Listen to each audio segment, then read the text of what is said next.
The judge called my name, and suddenly the courtroom felt too small, too hot. I couldn't breathe. My attorney squeezed my arm as I stood. "Rachel Bennett, you've been found guilty of second-degree murder." Just like that, 20 years of my life vanished. But as they led me away in handcuffs, all I could think was I would do it again in a heartbeat. Because when a mother's child is being destroyed, she stops following the rules. Before I tell you how I ended up in prison at 42, let me tell you about my daughter, Emma. She was sunshine in human form, honor student, captain of the debate team, and the kindest soul you'd ever meet. She had plans to study environmental law, a full scholarship to Cornell. At 19, Emma had her whole life ahead of her, until she met David. I didn't see the signs at first. What mother does, the gradual withdrawal, the weight loss, the excuses for missed family dinners. I thought it was just college stress, the normal separation as she built her own life. But then came that rainy Tuesday when she called me at 3 a.m., her voice so small I barely recognized it. "Mum, I need help." Those 4 words changed everything. I found Emma huddled in her off-campus apartment, wearing a turtleneck in June. Her eyes wouldn't meet mine. The apartment was immaculate, too clean, as if someone had been inspecting it. "It's nothing, Mum," she insisted when I asked about the call. "I just wasn't feeling well. I shouldn't have bothered you." But mothers know. We sense when something's wrong, like animals sense an earthquake before it hits. I stayed, made tea, waited. Hours later, she finally rolled up her sleeve to show me the fingerprint bruises on her wrist. Then, after more gentle coaxing, she pulled down her turtleneck to reveal the purple shadows around her neck. "It's my fault," she whispered. "I made him angry." Those words, they broke something in me. My brilliant, confident daughter reduced to apologizing for her own abuse. "Who did this?" I asked, struggling to keep my voice steady. "David, my boyfriend." She looked terrified just saying his name. "But he loves me, Mum. He just gets jealous sometimes." I'd never met this David. Emma had been dating him for 6 months, but always had excuses for why he couldn't make it to family events. Now I understood why. Over cups of tea gone cold, the whole story spilled out. How he checked her phone constantly, how he'd isolated her from friends, how he punished her for talking to male classmates, how he controlled what she ate, what she wore, who she spoke to. "I just need to be better," she kept saying. "Then he won't get so mad." I wanted to shake her, to scream that this wasn't love. But I'd worked with enough domestic violence victims in my nursing career to know better. Confrontation would only push her away, back into his arms. So I stayed calm, suggested she come home with me for a few days. "Just until you feel better," I said casually. "You can study for finals without distractions." To my surprise, she agreed. I helped her pack a small bag, careful not to seem too eager. As we walked to my car, I caught her looking over her shoulder repeatedly, scanning the street. "He monitors my location," she admitted when I asked. "On my phone." My stomach turned, but I just nodded. "We'll figure it out," I said. We left her phone on her desk, screen up. Let him think she was still there, studying. I thought I was being clever. I thought I was protecting her. I didn't know I was setting in motion events that would end with one of us dead. David started calling my home phone the very next day. How he got my number, I don't know. The first few calls I let go to voicemail. His messages started polite, concerned. "Mrs. Bennett, this is David. I'm worried about Emma. She's not answering her phone." By evening, the tone had changed. "I know she's there. Put her on the phone now." Emma would flinch each time the phone rang. I could see her physically shrinking, retreating back into herself. On day 3, he showed up at my house. I was in the kitchen when the doorbell rang. Through the peephole, I saw a handsome young man, tall, well-dressed, with the kind of smile that charmed parents and professors. You'd never guess the monster beneath. I opened the door but blocked the entrance. "Can I help you?" "I'm David, Emma's boyfriend." That practiced smile again. I've been worried sick about her. Is she here? Before I could answer, Emma appeared behind me. I felt her trembling. Emma, baby? His voice softened. I've been so worried. Why'd you leave without telling me? He reached past me to touch her face. I stepped between them. Emma needs some time, I said firmly. I'll have her call you when she's ready to talk. His face changed then, just for a second, but I caught it. A flash of something cold and dangerous before the pleasant mask returned. Of course, he said smoothly. I understand. Finals are stressful. Then to Emma. I miss you. Call me tonight, okay? I closed the door, locked it, and turned to find Emma in tears. He's going to be so mad, she whispered. That night, she agreed to speak with a domestic violence counsellor. The woman confirmed what I feared. Emma was in serious danger. The strangulation was particularly alarming. Abusers who choke their victims are statistically much more likely to eventually kill them. We made a plan.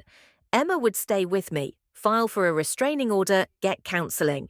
She'd finish her semester remotely. We'd take it one day at a time. For 2 precious weeks, I watched glimpses of my real daughter return. She started eating again. The haunted look in her eyes began to fade. She even laughed at a movie we watched together, a genuine laugh I hadn't heard in months. During those quiet days at home, I kept replaying the past 6 months in my mind, torturing myself with all the signs I should have seen. The red flags had been there all along, waving in front of my face while I remained willfully blind. There was the Christmas break when Emma came home but spent most of her time texting, jumping whenever her phone buzzed. I'd attributed it to teenage attachment, not control. There was the time she cancelled our monthly mother-daughter lunch date for the 3rd time in a row, offering vague excuses that didn't quite add up. There was her sudden change in clothing style, from the colourful, eclectic outfits she loved to muted, conservative choices that seemed to drain the life from her. Mom, do you think this skirt is too short? She'd asked once, tugging nervously at a perfectly modest hem. At the time, I joked about her newfound modesty. Now the memory made me sick. I recalled her friends stopping by less and less until they didn't come at all. How Emma had dropped out of debate team, the activity she'd once loved more than anything, citing time constraints despite always being a master of time management. There had even been a call from her academic advisor expressing concern about Emma's dropping grades and increased absences. So unlike my perfectionist daughter. I'd chalked it up to first-year college adjustment. The signs were all there. I just hadn't assembled the puzzle. One afternoon, as Emma napped on the couch, she was always tired now, her body still recovering from months of stress and fear. I found myself staring at her phone on the kitchen counter. She'd finally gotten a new one, with a number David didn't have. On impulse, I picked it up. There was no passcode. She hadn't had time to set one up yet. I knew I shouldn't invade her privacy, but maternal instinct overrode ethics. I needed to understand what I'd missed, how this had happened under my watchful eye. The text history with David was still there, stretching back months. I scrolled through, my heart sinking further with each message. Where are you? You said class ended at 2. It's 2:17. Who's that guy you were talking to in the library? Don't lie, Melanie saw you. That shirt makes you look like you're asking for attention. Change before I pick you up. You know I only get mad because I love you so much. No one will ever love you like I do.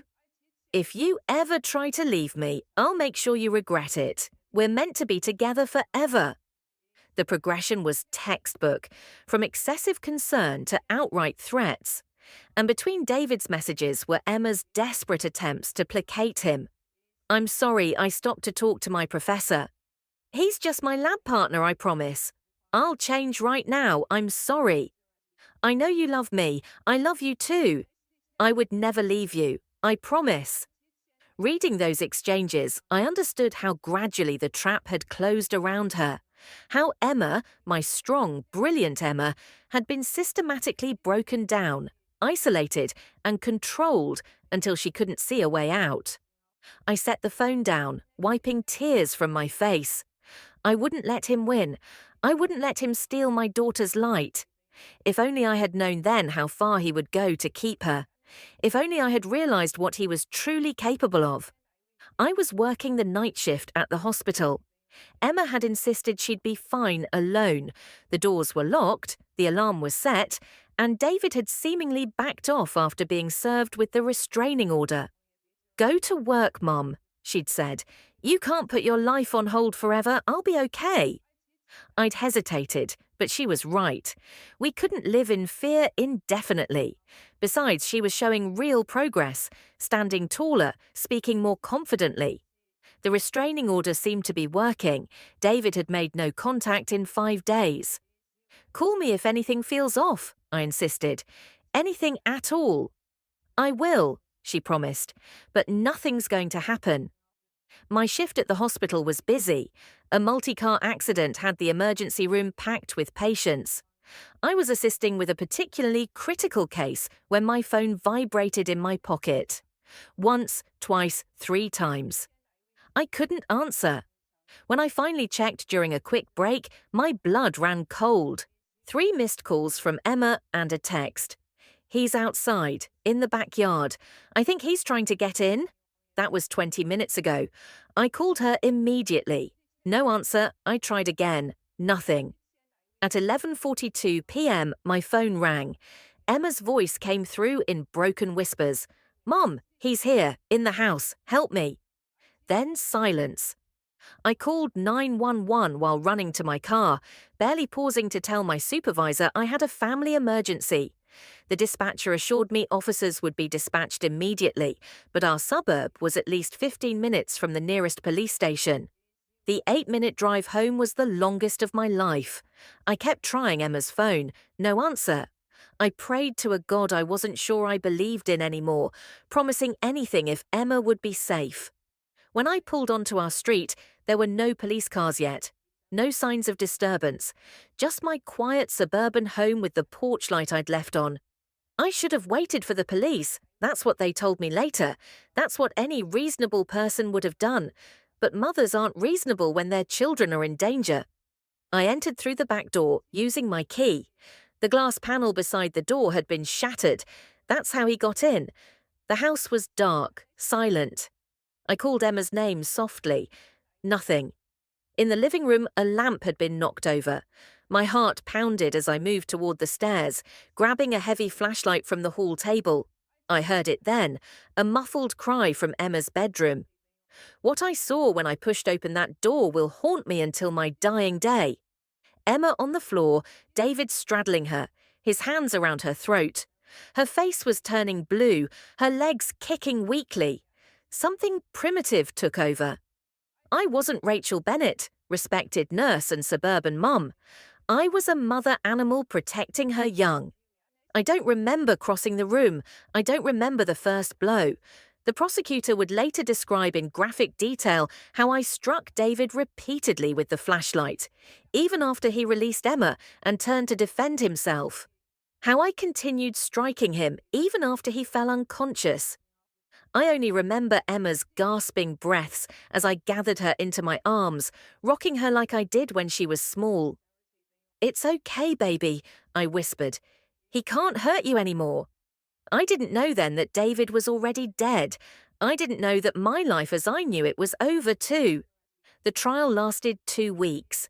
My attorney argued self-defense, defense of others. The prosecution painted me as a vigilante who used excessive force. The evidence was damning. The flashlight had my fingerprints, my DNA, and a significant amount of David's blood and tissue. The medical examiner testified that while the first blow might have been necessary to stop the attack, the subsequent 17 were not. Emma testified through tears, describing David's escalating abuse and the attack that night. Character witnesses spoke about my spotless record, my decades of service as a nurse, my reputation as a peaceful, law-abiding citizen. The media had a field day with the case. Killer nurse, protective mother or vigilante? When protection becomes murder, the Rachel Bennett case. Reporters camped outside my house, accosted Emma at school, dug into our past looking for any hint of violence or instability. They found none, because there was none. Until that night, I had never so much as spanked my child, let alone harmed another human being. But that didn't make for sensational headlines. The worst part was seeing Emma blame herself. "If I hadn't gotten involved with him," she'd say during visitations, "if I had recognized the signs earlier, if I had never called you that night." "No," I'd tell her firmly, "he made his choices, I made mine. None of this is on you." But I could see the guilt eating at her, another burden added to the trauma she'd already endured. None of it mattered to the jury. They took just 6 hours to find me guilty of second-degree murder. The judge, acknowledging the circumstances, gave me the minimum sentence: 20 years, with possibility of parole after 7. 7 years. Emma would be 26 when I might see her as a free woman again. As they led me away, Emma pushed through the gallery, throwing her arms around me in a final embrace. "I'm so sorry, Mom," she sobbed. "This is all my fault." I looked into her eyes, clear now, alive, no longer haunted by fear. "No," I said firmly, "never apologize for surviving, never apologize for what someone else did to you, and I will never ever apologize for protecting you. Prison is exactly how you imagine it, and nothing like you imagine at the same time. The concrete and steel, the endless rules, the loss of privacy, all that is as expected. What no one tells you about is the strange sense of community that forms, the unexpected kindnesses, the way time both crawls and flies. I share a cell with Loretta, serving 12 years for stabbing her husband after decades of abuse. There's May, who embezzled from her employer to pay for her child's cancer treatments. Tasha, caught with her boyfriend's drugs during a traffic stop, facing more time than he got despite it being his first offense, not hers. So many women here are serving time for reacting to what was done to them. So many mothers separated from their children. Emma visits every week, never missing a Sunday. I watch her grow stronger each time. She switched her major from environmental law to criminal justice, with a focus on domestic violence cases. "I want to help people like us, Mom," she told me. "I want to change the system." Today, I watch from prison as Emma graduates college through a live stream my sister sets up during visitation. She's healing, growing stronger. She works with domestic violence survivors, telling her story, helping others recognize the warning signs she missed. Her speech as valedictorian brings me to tears. 3 years ago, I believed I deserved the abuse I suffered. I believed I wasn't worthy of love without pain. I believed I had to be perfect to be valued, she says to the crowd, her voice steady and clear. Today I stand before you imperfect and proud. My journey has taught me that true strength isn't found in enduring abuse. It's found in refusing to accept it for yourself or for those you love. I see heads nodding in the audience. I see some people wiping away tears.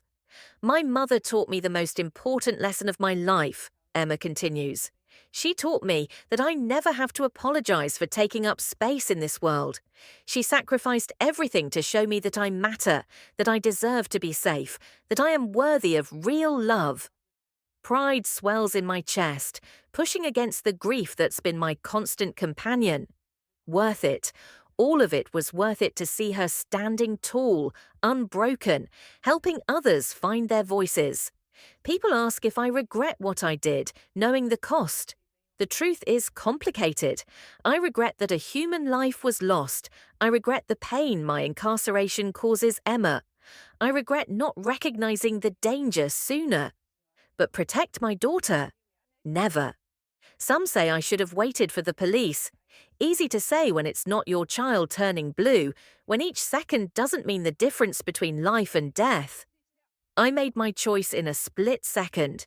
It cost me my freedom, but it saved my daughter's life. And even from behind these walls, I have one message for every woman out there. You don't need to apologize for protecting yourself. You don't need to apologize for taking up space, for having a voice, for saying no. Our worth isn't measured by our ability to endure abuse. Our love isn't proven by how much pain we can tolerate. Sometimes love means fighting back.